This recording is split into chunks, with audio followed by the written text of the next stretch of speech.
Zoctoror here. Life sucks if you don't do it your way. Continued. There is only one man I know, possibly in all time, that has accomplished as much as this man has.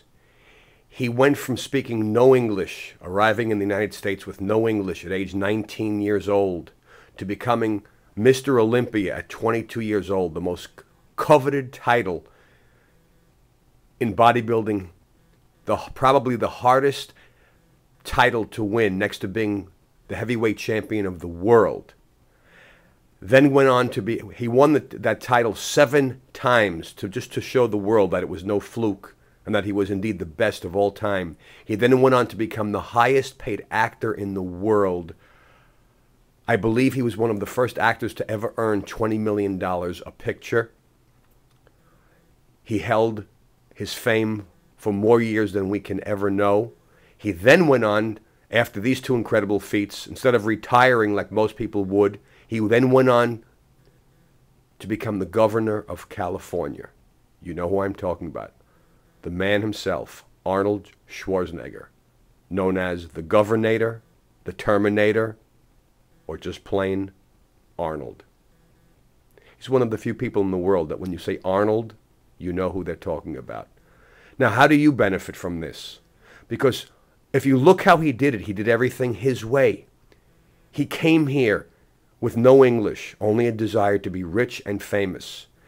And his secret was, he asked himself, what can I be the best at?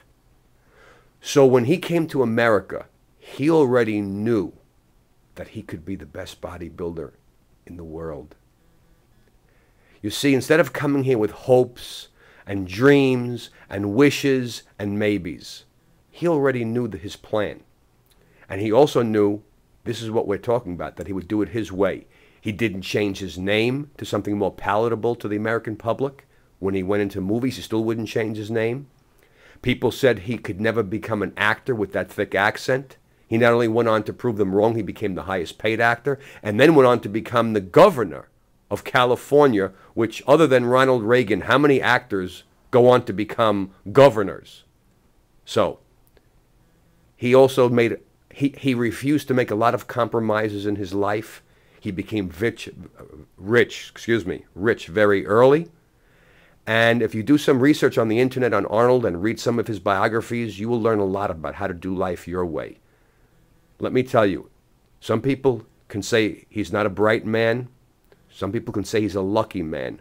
But you cannot become the best at 3 things in the world with luck, without really having a tremendous knowledge of how the universe works. And Arnold had a focus that was laser-like. One of the greatest stories was that when he was training for the Mr. Olympia contest, his father passed away. His mother begged him to come home. And because he knew this was his one shot, he refused to come home for the funeral. The rest is history. You don't have to be Arnold, but you can be the best you can be. And if he can be the best at 3 things in the entire world, you can certainly be the best at whatever you want in your world, wherever that is. Find out, what are you the best at? What can you be the best at? I'll be back. More on Arnold in the next video. Maybe.